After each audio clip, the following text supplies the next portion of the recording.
David Martin. All right, thanks for clapping. Yeah, that's a great way to start this off. So, I just think this is perfect. This is great. And so I always say that the best rooms for comedy are the rooms that would be the worst in a fire. And this is one of the best I've ever seen in my life, just by far. The beach, that's a nightmare. That's terrible for comedy. No. What I want is an old basement with cheap flammable walls, exposed wires, old light bulbs, big wooden pillars, only one exit. This is perfect for me. So thank you, Dave. You're welcome. I really appreciate that. All right, so let's just jump right in. So I got a business idea, and this came to me while I was traveling. And I'm gonna open one of my stores in the Boston Logan Airport, one of the busiest airports in the entire country. And in that store, I'm just gonna sell stuff that says Denver on it. And so outside of my store, I'll be right by one of the gates. First thing they see when they get off their flight is my store. It just says Denver on it. They'll just go, oh shoot. And someone will come up to me and say, excuse me, David. Or not David, they don't know my name. Excuse me, sir. This is the Boston Logan Airport. You're selling stuff that says Denver on it. And I'll just look at them and just go, oh shoot. I knew I rushed in this business. I guess I just have to write not on everything. And so, hey man, where'd you get that sweatshirt? Not Denver. Don't worry about it. There's a big market for stuff that says not Denver on it. You can sell that almost anywhere, pretty much. Just really not Denver. It's the only place you can't sell it. So sometimes when I travel, I have to fill out a customs form when I travel. And they ask me all these questions. And when I fill it out, it makes me feel like I had just a terrible trip. So they'll ask me questions like, were you on a farm in the last 4 days? No. Did you touch any livestock? No. Did you shoot any firearms? No, I didn't do anything fun. Next time, I'm gonna touch a cow and then I'm gonna shoot it. Hey man, how was your trip? Let's just say I touched and shot some livestock less than 4 days ago. Traveling's not my favorite activity, as you can tell. So I kind of bounce around here. It's a bunch of just random things I came up with. All right. So I think surprise parties are really weird because people jump up and they yell the word surprise at the party. I came home to my house and you people emerged from my furniture and yelled at me. You don't have to tell me how to feel. It's not like I need a hint from the group. It's not like if you yelled another emotion out, I would feel that. I get home, everyone yells out, confidence! Yeah, dang right. I feel great. This is awesome. This is a great confidence party. I appreciate it, guys.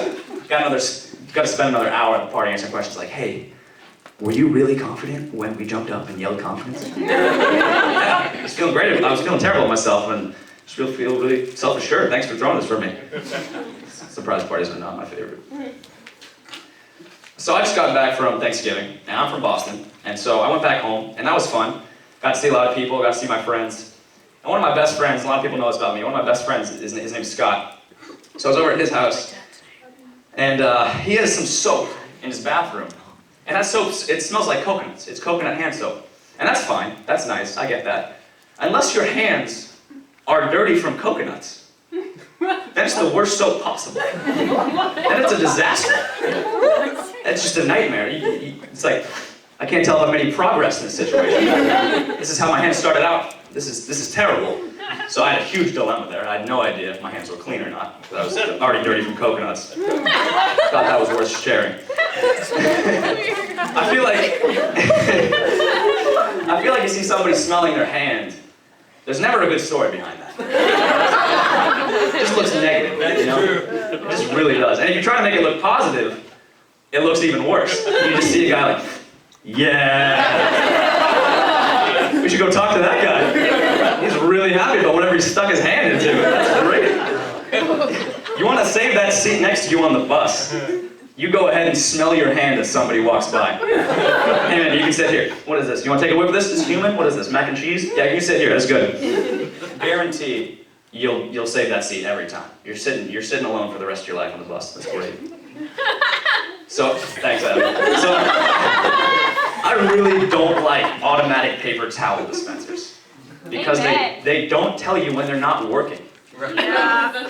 So I just stand there looking like a terrible magician for a couple of minutes, just trying to get this paper towel out of there. Yeah, what do I gotta do to get a piece of paper? It's really complicated. I feel like it was just two guys, they were just like, hey, you know how people, they get a piece of paper when their hands are wet and they need one? Yeah, they just pull down on the paper towel dispenser and they get a towel. Yeah, we're gonna change that. We're gonna make it really complex, lasers.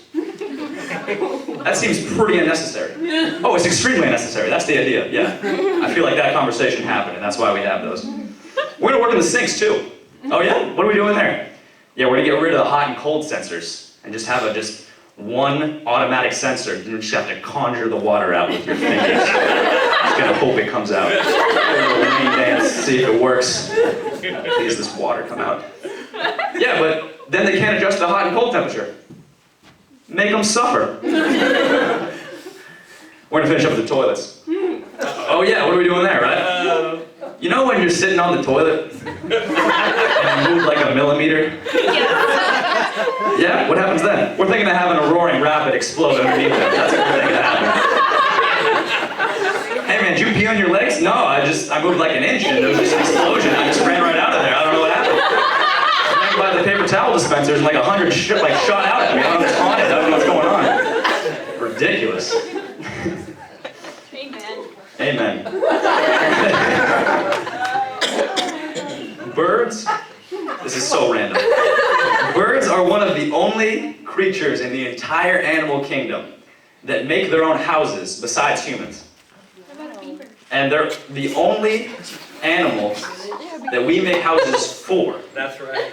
That is arrogant. That is arrogant right there. Oh, what's that bird? That's your house. That's your house. That's like a cheap patio at best. That's just a bunch of sticks in a circle and some cigarette butts. That's terrible. You know what? I'm gonna make you a house. That's what we're saying. I'm gonna make you a little person house, a little people house, a little hole too small for your body. I know you can fly, put a roof on it. You can deal with it. Toughen up. It's a little person house, you little people.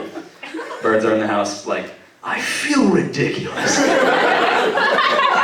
All these other animals think we're trying to be like little humans. It's just pathetic and embarrassing. Shut up, Lewis, it's a free house.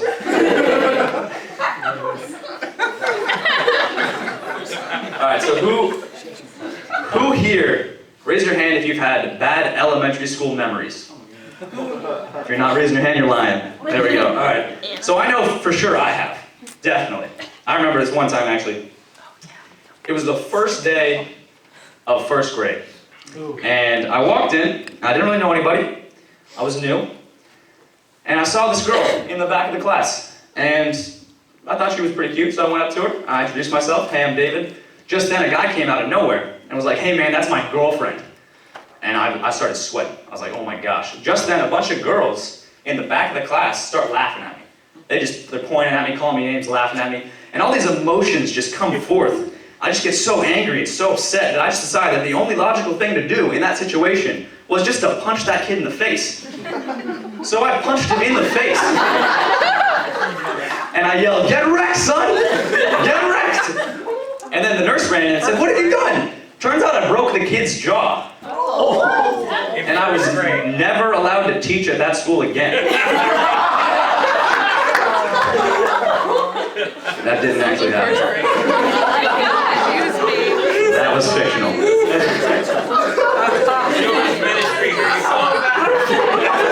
Sign me up for that children's ministry next rotation.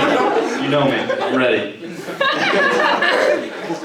So a lot of people, that they really wish that they were born in another time period. And I hear a lot of people nowadays say, like, I've lost faith in humanity. This generation's down the drain, and they wish they were born at a different time. Some people wish they were born in the 1920s, a time of wealth and prosperity for America. Some people wish they were born in the time of Jesus. And that's fine, I get that, I understand that. But nobody wishes they were alive during a different time, more than John the Baptist. Hear me out.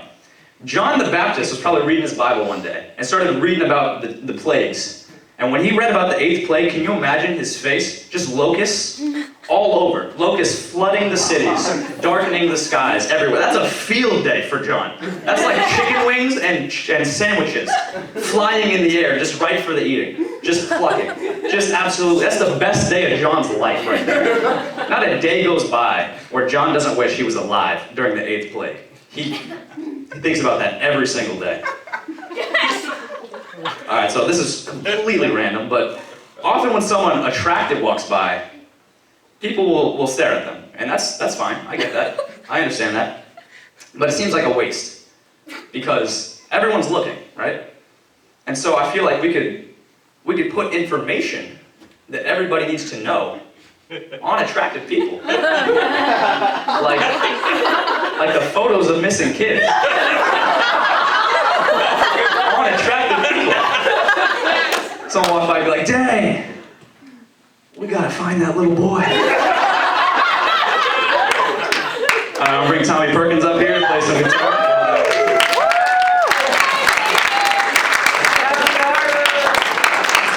When a Dalmatian sees a cow, he must be like, "What the heck happened to that guy?"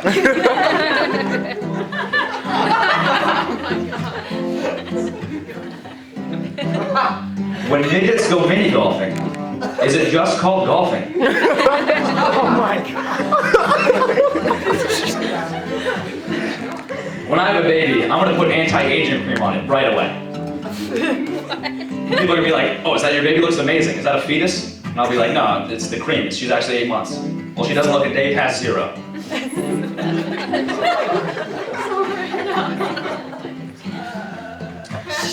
There's really no way to tell how many chameleons are in this room right now.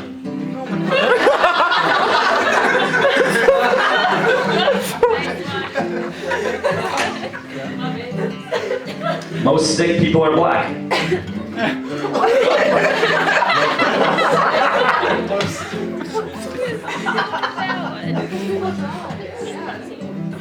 Imagine being that guy in Air Bud.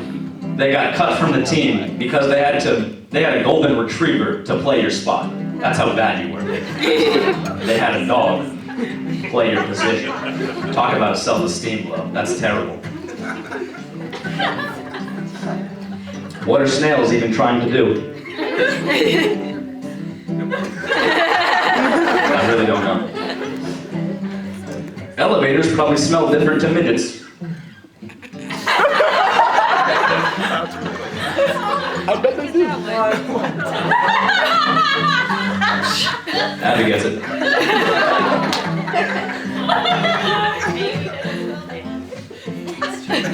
Yeah, we can just ask Amy.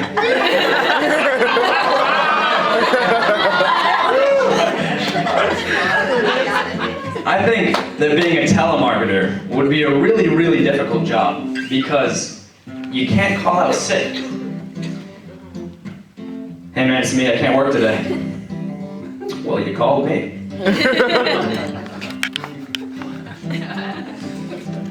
Crabs probably think fish can fly.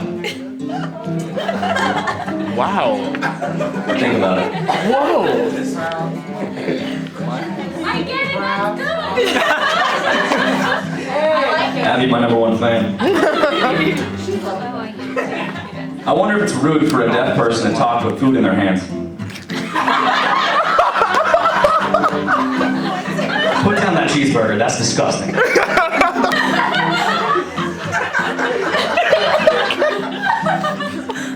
I don't know how to do magic, but I do know how to turn a yoga mat into just a mat. Shazam, inflexible. On the mat. I lost my fog machine because I left it running. Thank you.